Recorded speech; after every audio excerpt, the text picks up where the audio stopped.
Okay, so it's a great pleasure to be here in Pohang. Thank you very much for inviting me, and thank you for all the very distinguished guests for joining us here today. So I'm going to try and tell you something about hybrid AI. Don't have a huge amount of time, but I'll try to tell you something interesting. So AI, obviously, as we know, there have been tremendous successes. AI has certainly revolutionized areas like chatbots, image recognition, text processing, speech processing, and things like drug discovery and so on. But there have also been some quite embarrassing failures. So there was the famous incident of Google having to pull their advertisement from the Super Bowl because it had contained some incorrect facts about cheese. Actually, AI seems to have trouble with cheese quite generally, because there was also an embarrassing incident where a chatbot was recommending making sure the cheese was sticking to the pizza by using glue, and several other strange incidents with AI. Also, there's the question as to whether or not we might be approaching some fundamental limits with AI. So it's certainly been the case that more recent large models, the improvement in those has been somewhat incremental with respect to the previous versions. So the massive rate of increase that we were seeing at one time looks as though it might be tapering off. And there are issues about sustainability, just with the amount of power that's being used, electricity that's being used to train these models, and also questions about the amount of training data that really exists out there. So the current largest models are basically being trained with pretty much all of the human-generated text that is available out there. So how to go forward? Well, one thing I'd like to say is I'm going to talk about hybrid AI, and everything I said up to now really refers to what I would call learning-based AI. And these days, actually, when people say AI, that's more or less what they mean. They mean AI where very large models have been trained using huge amounts of data, but this data can potentially be quite noisy. So, that's one reason for some of these errors that can creep in. And also the whole training process is statistical. So what we actually get at the end of the day is not necessarily guaranteed truths. We get things that are statistically likely according to the analysis of this huge amount of data that they were trained over. Another issue with this kind of learning-based AI is that the reasoning process is quite opaque. So we get these big models, we answer some sort of question using that model, and then it's very difficult to investigate where that answer really came from. Going back to the Google advertisement example with the cheese, asking this question, where did you get this information about the cheese? It really wasn't able to explain that at all. There's another kind of AI that I'll call knowledge-based AI that's actually been around for a very long time. We can really trace this kind of AI all the way back to Greek philosophy, long before computers were ever invented. And this also works with data, but also with knowledge, so some more structural information about the way the world is really organized. It uses smaller amounts of data, but this data is very carefully curated so that we have much more confidence that the data is correct. And its process for answering questions is more akin to kind of human-style logical reasoning. And we can investigate this reasoning process quite easily and ask, where did that answer come from? And the system is able to explain all of the pieces of data and the knowledge that went into producing that answer, and explain how the reasoning process worked that produced the answer.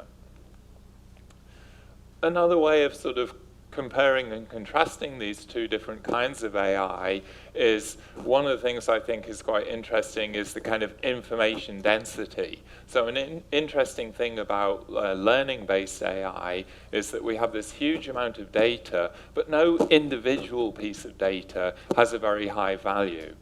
In fact, we could delete a large amount of this input data and it would make little or no difference to the behavior of the trained model. In contrast, with knowledge-based AI, we have this smaller amount of carefully curated data, but each piece of data has a high value, and deleting even one piece of data from its model of the world can have quite a big impact on the results that come out of the model. On the other hand, this means that we have to have a precise knowledge about the structure of the world and precise rules that we know that tell us how things are organized and how this kind of reasoning process could work. Whereas with learning-based AI, we can deal with vague knowledge. So we don't necessarily need to know ahead of time what the rules are that govern the structure of the world. These just emerge from this training process. And because of the way these two different kinds of AI work, learning-based AI is typically more suited to situations where we can tolerate at least some amount of failure. So if the odd thing goes wrong with our chatbot and it comes up with some slightly strange answers, we don't really worry too much about that. On the other side, if we're using AI to really drive some kind of clinical process in medicine, we really want to be sure that it's doing things right all the time. So coming back to hybrid AI, I didn't really want to say with this comparison that either of these kinds of AI is somehow better than the other, or one is good, the other is bad. What I wanted to say is that actually what we should be aiming for is this kind of hybrid AI vision where we try to achieve the best of both worlds by combining learning-based AI with knowledge-based AI. So I guess most of you are probably not so familiar with knowledge-based AI, so before I go any further, I just wanted to say a little bit more about that. What you may have heard of is knowledge graphs. So in these days, knowledge-based AI more or less means knowledge graphs. So we're creating these large graph-based models of the world. You have probably heard of things like the Google Knowledge Graph, Wikidata, DBpedia. There are many of these now. So what does that actually really look like? Well, it's a graph, so it consists of a number of nodes or vertices that are labeled to describe the thing that they're representing. So, for example, we might have city, or London, or Paris. These are all nodes in our knowledge graph.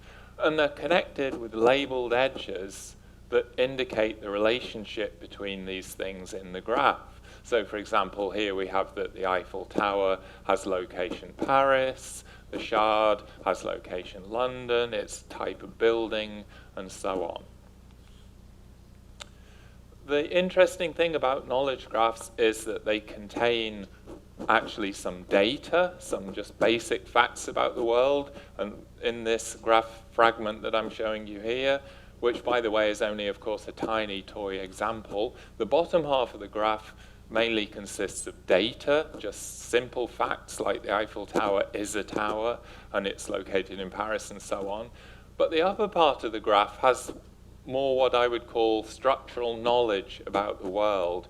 So this is structural information that can apply to a very large number of facts. So a tower is a kind of architectural structure. This is a structural knowledge that we can use to derive additional information about a very large number of towers. Okay, and once we start adding this kind of more structural knowledge, we can think about adding more complex knowledge.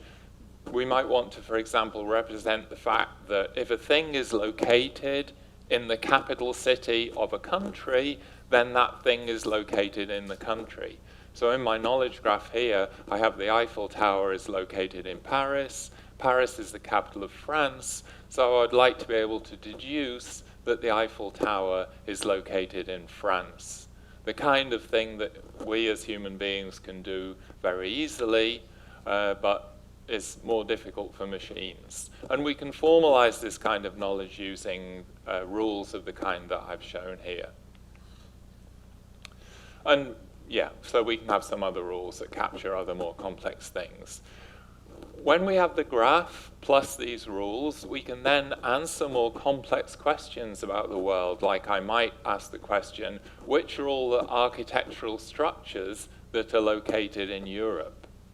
And I can answer that by combining this simple graph with my more complex knowledge in the form of these rules. Usually this kind of query gets formalized in some sort of language similar to SQL, and I can get the answer back that Eiffel Tower and Shard, according to my graph here, are located in Europe. How we actually answer that kind of question, there are well-known algorithms for doing that, different kinds of algorithm, but what it basically amounts to is answering the question over a graph that's augmented with some additional edges that are entailed by these rules that I've shown you. And these are the additional edges that are entailed by the rules in the graph. Okay. So some of you might be thinking, well, hang on, actually, this sounds quite familiar. Isn't this just what, is sometimes called good old-fashioned AI, symbolic AI, the kind of thing that we were doing, back in the 60s and 70s? And actually, yes, it is more or less the same thing. So why do I think that this is going to be really powerful and important now, when the impact it had back in the 60s and 70s, notwithstanding the huge amount of hype that was around about this kind of AI then, the impact it had was relatively modest? Well, actually, I think the same things really also apply to learning-based AI, because actually things like neural networks really date back to the same kind of era that I was talking about there with expert systems. They date back to the 60s and 70s, and it took a long time for them to become really powerful and successful as they are today. So why? Well, one obvious thing is the computational power. In both cases, back in the 60s and 70s, we had really limited computational power that just wasn't sufficient for dealing with these quite hard problems at very large scale.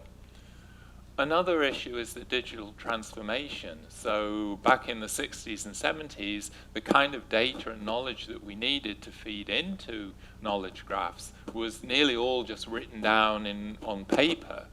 And transforming that into a form that could be used in AI was a massive bottleneck. Also, in the intervening period, and again, all of these things are true also for things like neural networks, there's been a huge amount of research which has greatly expanded our understanding of how these systems work and developed new algorithms that can be much more efficient in practice. Similarly, there's been a lot of development of systems. So nowadays, whichever kind of AI we're interested in working on, we can go out to the web and we can download sophisticated systems that are easy to use, that we can install and develop new applications relatively quickly. They just didn't exist back in the 60s and 70s. And finally, I would say one of the other, features that is going to make this kind of AI important is the mutual reinforcement between learning-based AI and knowledge-based AI. And hopefully, by combining those things, we can really achieve the best of both worlds. On the one side, we can reduce some of the issues that we see with learning-based AI, so fewer errors and hallucinations, better accuracy, access to specialized knowledge in specialist domains, and answers that are more explainable and auditable. And on the other side, for knowledge-based AI, we can benefit massively from the learning-based AI by having more natural interfaces, streamlining knowledge capture, integration and curation of knowledge coming from multiple sources, and being able to cope with certain degree of vagueness and uncertainty, which was always a kind of a bugbear with this knowledge-based AI in the past. Okay. So an example of a hybrid AI architecture that's receiving a lot of attention these days, I'm not saying for a minute that this is really the solution to the problem. I think a huge amount of research needs to be done into how to really integrate these two different forms of AI, but we can already see some quite nice ways of doing that seem to work reasonably well in practice, and this graph RAG is one of them. So this is an example of a little application that we built in Oxford just to demonstrate this idea of graph RAG. And basically what happens here is it's an example of searching for menus. So you can ask for recipes, sorry. You can ask questions about recipes. You ask the question in natural language. We use language models to do entity extraction and identify the ingredients and the kinds of thing that we're really interested in. And we basically use that to formulate a query against a knowledge graph, which is actually storing all of this information about recipes. The answer to the query is given back to the language model and then presented to the user in a nice natural language form. And this has been applied in a large range of different application areas.